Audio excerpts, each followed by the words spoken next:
December 2001 in Japan. The PlayStation 2 is only a year into its life cycle and it's riding the golden age of survival horrors. Silent Hill 2 had been out for a few months and horror fans are looking for the next great experience. The Resident Evil series is going through changes and confusing its audience with its off-mainline game releases, with Resident Evil 3 releasing in 1999 and Resident Evil 4 not releasing until 2004.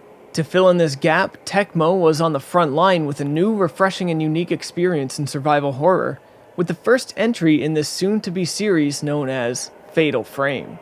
At least, it's known as Fatal Frame in North America. In the UK, it is known as Project Zero.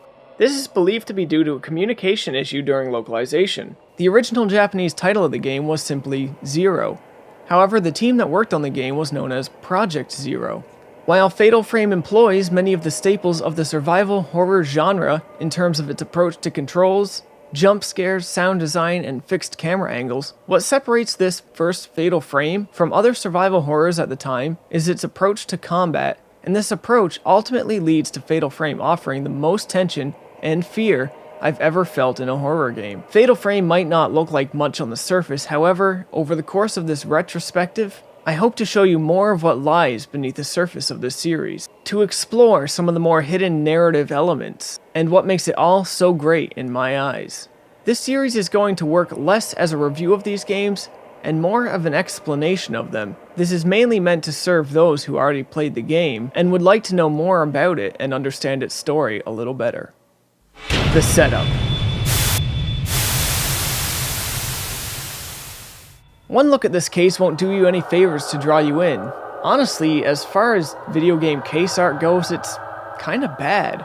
However, there is one standout detail on the front, and this only appears on non-Japanese releases of the game, based on a true story. Reading that and examining the rest of the case through this context changes everything about your first impression of the game when found just on a store shelf. While this was excellent in terms of marketing, the truth of the matter might not live up to the claim. More than this is based on a true story, it's based on a story I believe people truly told. As in, it's based on a Japanese urban legend. Allegedly. The legend in question is that of the Himuro Mansion, a supposedly haunted mansion just outside of Tokyo. Legends state that generations of families who occupied this mansion all seen the end of their occupancy via gruesome and disturbing deaths. The game's creator, Makoto Shibata, stated the Himuro Mansion was not at all related to the creation of this game despite similarities. But he has credited two other urban legends for his inspiration, as well as recurring dreams of his, and he had this to say in an interview. In an area outside Tokyo, there lies a mansion in which is said 7 people were murdered in a grisly manner. On the same property, there lie 3 detached residences that surround the mansion, all of which are rumored to have ties to the mansion's troubled past. It's said there is an underground network of tunnels that lay beneath these premises, but nobody knows who made these tunnels or what purpose they served. Many inexplicable phenomena had been reported occurring on the property. Bloody handprints have been found splattered all over the walls. Spirits have been spotted on the premises, even in broad daylight. A narrow stairway leads to an attic where a spirit-sealed talisman is rumored to be locked away. Men have sought this talisman only to found later with their bodies broken and rope marks around their wrists. There's a crumbling old statue of a woman in a kimono, but its head is missing. If you take a photo of a certain window, a young girl can be seen in the developed picture. These incidents have provoked fear in people of Tokyo, and many believe that those who live near this area will become cursed, and the deaths of those 7 people are unexplained to this day. And therein lies a lot of the game's themes. So let's get into the gameplay. The year is 1986. Mafuyu Hinasaki is exploring the Himuro Mansion in search of a folklore researcher, Junsei Takamine. What he finds, however, with a special sixth sense both he and his sister have and rarely gets addressed, is a mansion overrun with ghosts. Only his camera, a cherished family heirloom, can protect him. While this isn't exactly the same camera from later games, it is the same design and has the same ability, and as such, I will refer to it as though it is in fact the camera obscura. The camera obscura, ladies and gentlemen, is what makes this game so unique, and contender for scariest game of all time. The camera obscura holds a unique ability to see and damage ghosts. In fact, it is the only way to harm the ghosts. You raise your camera with the square button and take shots with X. After a short while, you will also get special abilities to use with your camera, and the ability to level up the camera's range, power, and sensitivity. The filament in the corner will glow blue around non-violent manifestations of power, and will glow orange around violent manifestations. The amount of shots you can take is limited by your film. Different types of film exist and have different levels of exorcismal power. Due to the limited nature of film, you'll need to wait until you can get critical hits on these ghosts to preserve your film and take out ghosts efficiently. To do this, you need to wait until the very moment before a ghost attacks you to snap the picture. This gameplay mechanic forces the player to face the fear head-on if they wish to continue, and to suppress their fears until the moment the tension is at its critical peak. Then the player must react, sometimes with reflexes down to only a handful of frames, to release the tension. A gameplay mechanic that masterfully uses the most core and basic necessity of horror atmospheres: the art of tension and release. Shibata summed it up wonderfully when he had this to say about the idea.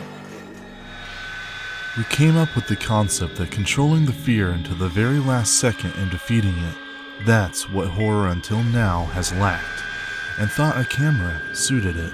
There are lots of traditions involving cameras that take pictures of ghosts and suck in people's souls, so I thought there must be something quite spiritual about them. We also agreed that if we were going to make something new, it had to use a concept no one had used before. Mafuyu doesn't hang on to this camera for long, however. After learning of its power, he attempts to escape the mansion. Chased by an ominous evil, the screen dips to black and the player is left to assume the mystery of his fate. From here, we play as Mafuyu's sister, Miku. 2 weeks have passed since Miku lost contact with Mafuyu, and she sets out to find him on her own. Arriving at the mansion, Miku finds the camera obscura and continues on deeper. Outside of the battle, gameplay in this portion is more or less just a game of hide-and-go-seek or Where's Waldo, spanning the incredibly designed Himuro Mansion, occasionally interspersed with some riddles and puzzles. Most of the gameplay will just be you looking for items or taking pictures of a spiritual aura, which will reveal to you another area you need to visit in order to progress past the part that you're currently at. This is true for most of the series and straight through to the end of this game. The real draw to this game lies in its narrative, its combat, and its amazing, tense atmosphere. Despite some really horrible yet charming voice acting and numerous translation errors, the sound design, fixed camera angles, setting, and occasional music stings make this one of the most tense horror experiences I've ever played. However, there is definitely some issues with its combat difficulty scaling. Where this is the first game of its kind, it struggles to keep a good balance. Ghosts often deal insane amounts of damage and have too narrow a window of opportunity to hit them. As such, this ends up being the hardest Fatal Frame game of the original trilogy. If your reflexes are amazing, however, the ghosts do tend to go down much easier as they seem to have less health overall and less ability to get away from you than they do in the later entries. So let's begin tearing the story apart and putting it together in a way that hopefully anybody could understand.